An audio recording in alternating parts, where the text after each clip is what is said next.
Hey folks, Phil Davis, Ancestry Lands, AncestryLands.com. Listen, man, we're back bigger, better than ever.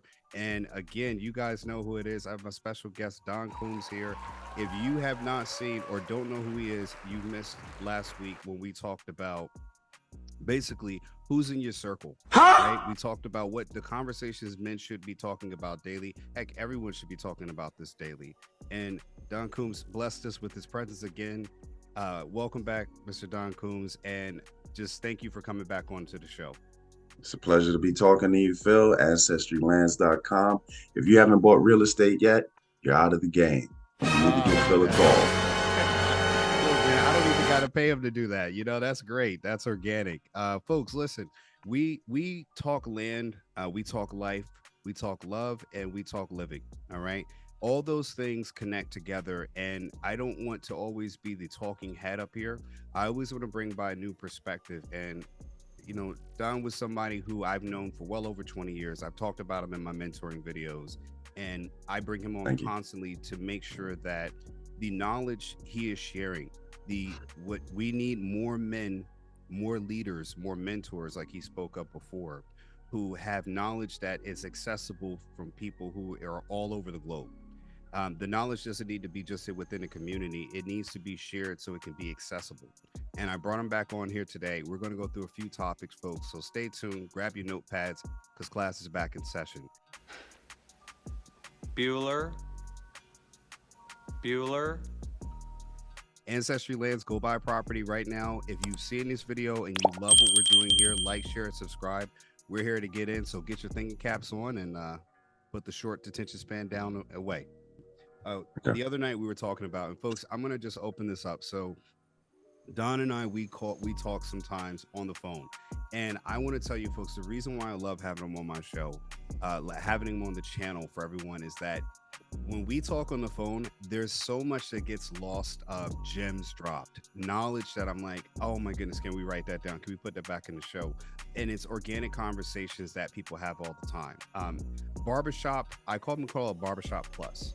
And last night we spoke about, and he said it. Here's where I love it. Right, he'll say phrases that are like almost titles to a show, and he's been doing this for 20 years. So, folks, I'm 19 years behind giving you all this information, and I'm going to try to capture right now. So last night we spoke, and you said something called the what the measure of discipline. You spoke about that, the measure of discipline. So I want everybody to think about that. I'm going to have Don open that up and go through what he feels is the outline, the thoughts on the measure of discipline. And this is not for me to talk about it. I'm going to add in things, but I want people to hear from someone else who has done things who I look up to. So if you look on this channel, you're looking at what I'm doing. I want you to hear from someone that I listen to, the same way you listen to me. You spoke about the measure of discipline, Don. I'm going to delve into Well, that. Let's open this can of worms up. well, let me start off with I'm very flattered. I definitely made attempts to try to be a good example for some of the young men around me, some of my own peers, and I'm always looking for opportunities to become better. So yesterday's topic was the measure of discipline.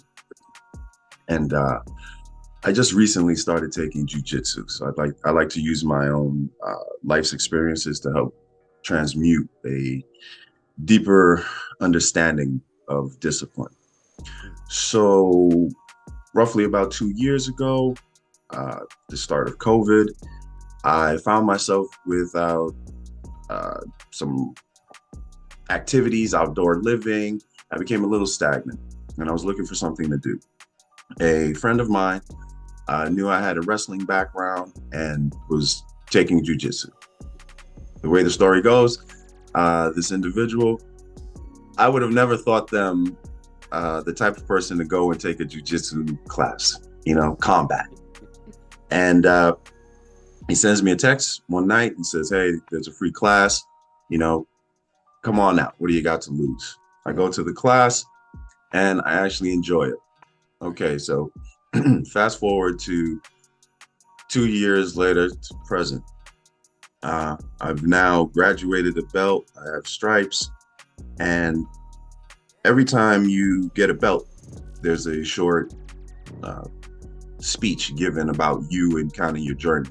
Right. And upon getting my next belt, the uh, the professor in jujitsu stated that I drive roughly 78 miles Mm, okay. to this class. Now, that's quite a commute Right. for most, especially for extracurricular activity. Mm-hmm. Um, what I like to take from it and what I share with the other people in the dojo that I train with is that sometimes you have to go far Mm, for what you want. right. Wow. Message. In my matrix for success, 78 miles is not too far to go for knowledge that I need to possess. Mm. Just say that again so the listeners can. A lot of people might not be listening, might be doing their dishes right now. They might have missed it. Let's just say that one more time when you. So I could have gone to a training facility, a gym a lot closer to where I Right. live. Um, but the opportunity fell this way, or it came to me in this way, where a friend invited me to go participate in a class Yeah. that he thought I might be interested in. Mm-hmm. So I followed his advice. Right. I went, Right. and I was totally, still am enticed by jujitsu, and I'm glad that he invited me. So this was a great tip from someone in my circle Right. who saw that I needed that thing again, something to motivate me, to increase my discipline. Right.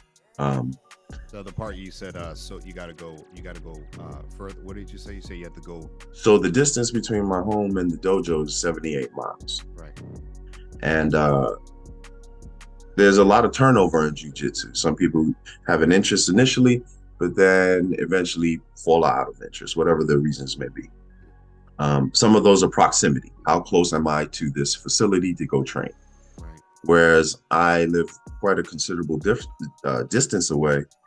I make the travel because the information at this particular dojo is specific to my needs. Right. The environment, the people I train with Right. have a great approach towards fitness, camaraderie, Mm.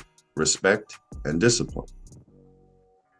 So I travel far to get something that I need.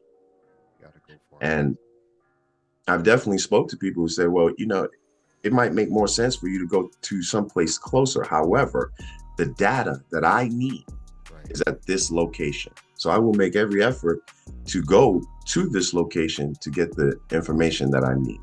And for most of us, I guess a similar uh, choice would be picking a college. Mm-hmm. Some of us choose to stay in state. Some of that is a fiscal decision. For some of us who have the opportunity or talents to take us elsewhere, we tend to leave the state, Right.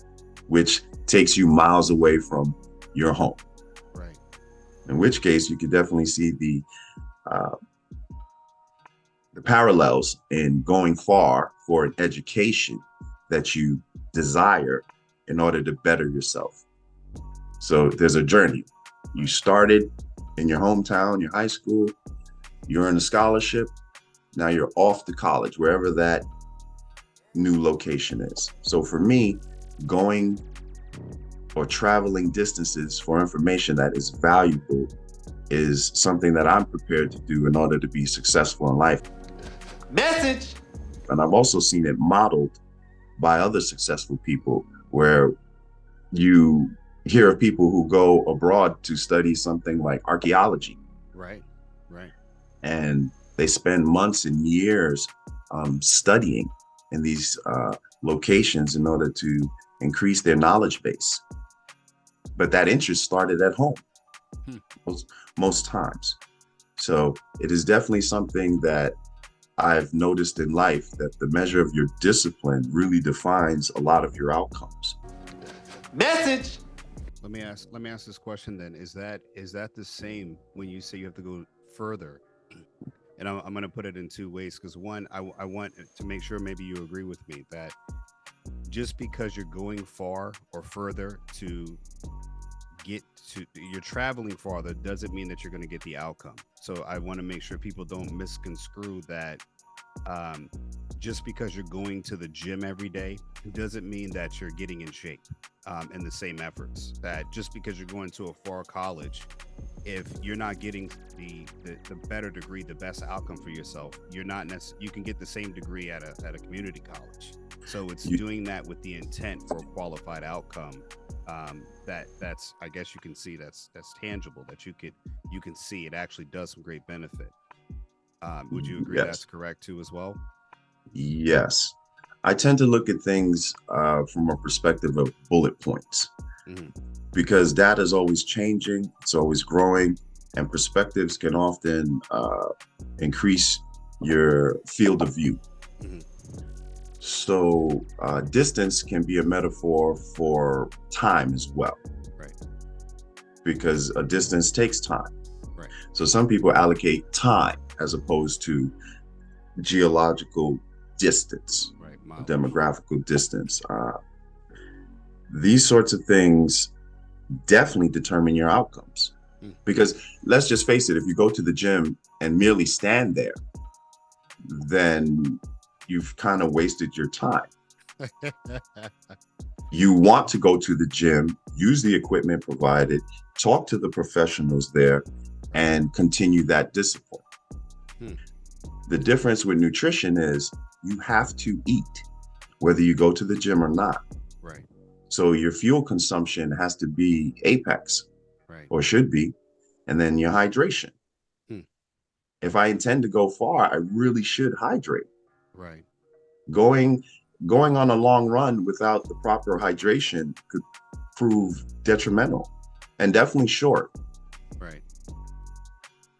Another thing when you spoke about too as well, with, you said before about that you went to the the the, the convenience, you chose the actual going the further distance that got you the better outcome, and you listed a few things such as the environment, the learning environment, the, and I know people think with jujitsu, well, I don't do jujitsu, that doesn't have anything to do with me, but there are certain things that you spoke about, such as the information you're getting, the quality of the jujitsu training. That was more, that was more meaningful. That's more of a better outcome for you than just choosing convenience. And I think you hit on that with the college choice too as well. All right, folks. Well, Phil Davis, Ancestry Lands, ancestrylands.com. We are going to Yes. have Mr. Don Coombs back. Don Coombs, thank you so much for joining us. And wow, It's a man. pleasure, and I'm greatly honored. I'm greatly honored. Yeah, we're gonna do more. You guys are gonna see it more. I'm probably not even gonna need special guests anymore. I'm just gonna have to just put with with Don Coombs. But I'm gonna say Ancestry Lands, folks, where you go to find property. Ancestry Lands on YouTube is where you find property, but you also Yes. find knowledge. I'm going to leave it at this state. Go to Ancestry Lands to fill up your, get your real estate, to buy property, get into ownership, and build your power base. Go to Ancestry Lands on YouTube to do that and much more. I'm going to leave it with this statement. All right. I just heard this one and I think it's beautiful. If you think the price of success is too high, wait till you get the bill for regret. Ancestry Lands, folks. Signing out. Phil Davis, your Uncle Phil. Mr. Don's got you covered. Don, knocking him out with that knowledge, baby. Ancestry Lands, and we're out.